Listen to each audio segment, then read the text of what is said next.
Tras la Segunda Guerra Mundial, Konrad Adenauer y Robert Schuman pensaron que era imprescindible crear un mecanismo que evitara futuras guerras entre Francia y Alemania.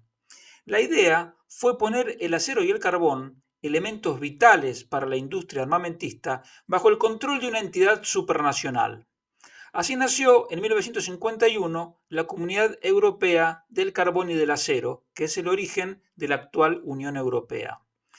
De una herramienta de paz en 1957, con el Tratado de Roma, el invento fue evolucionando hacia un mecanismo de cooperación entre países soberanos, con el objetivo de crear un mercado común para la libre circulación de personas, mercancías, servicios y capitales.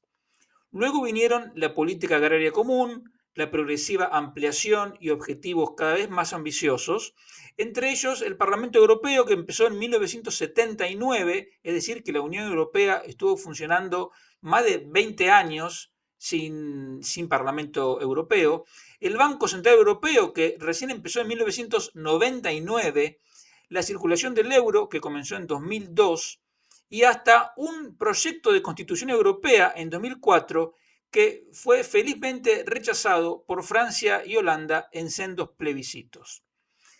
De un instrumento de cooperación entre países soberanos, con una necesaria coordinación a través de instituciones europeas, el proyecto degeneró hacia la búsqueda de una unión cada vez más perfecta o la creación de los Estados Unidos de Europa.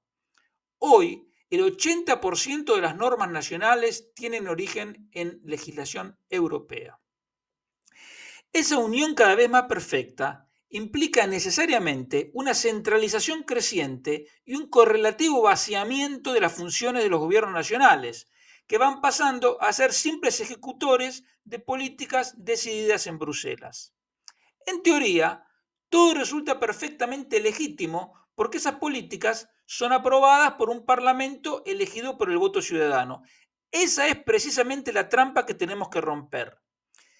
Esa apariencia de legitimidad no alcanza a ocultar la verdad, que las políticas crecientemente intervencionistas y centralizadoras de Bruselas responden más a intereses de la euroburocracia que a deseos concretos de la población expresados a través de su voto.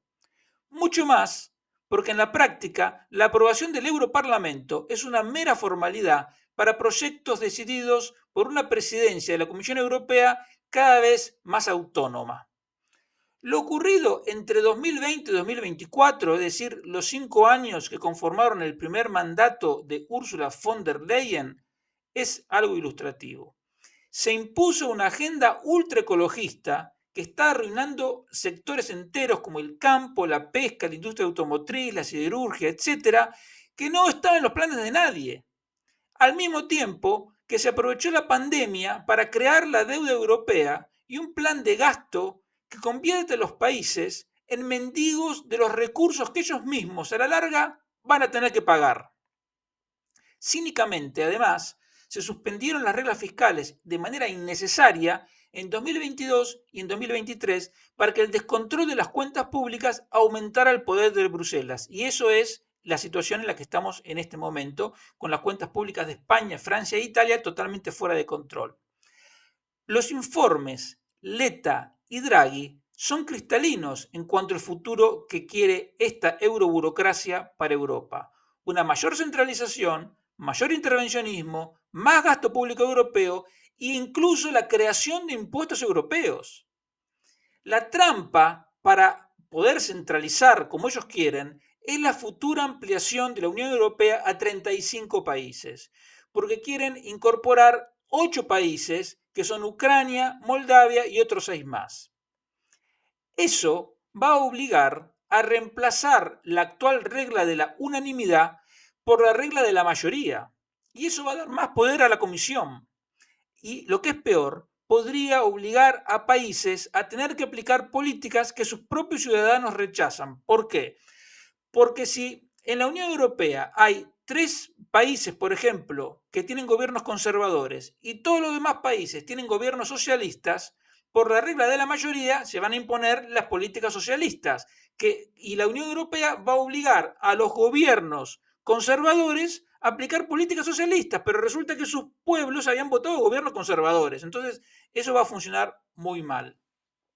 Además, la incorporación de 8 países paupérrimos, como son Ucrania, que además está destrozada por la guerra, Moldavia y los otros, va a obligar a un gasto gigantesco cuyos recursos y ejecución pasarán también por Bruselas y además ese gasto gigantesco va a ser la excusa para crear los impuestos europeos.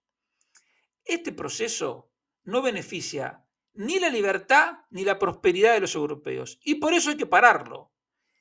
Y el objetivo central más útil a ese fin es empezar una campaña para cerrar el Parlamento Europeo, para quitar esa falsa pátina de legitimidad a los proyectos de una comisión demasiado poderosa y por lo tanto demasiado peligrosa.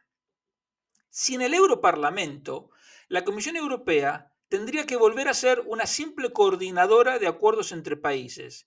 Y a su vez, eso haría que esos acuerdos se centraran en lo fundamental y no como ahora que la Comisión Europea decide hasta la forma que tienen que tener los tapones de las botellas descartables, cosa que es un despropósito.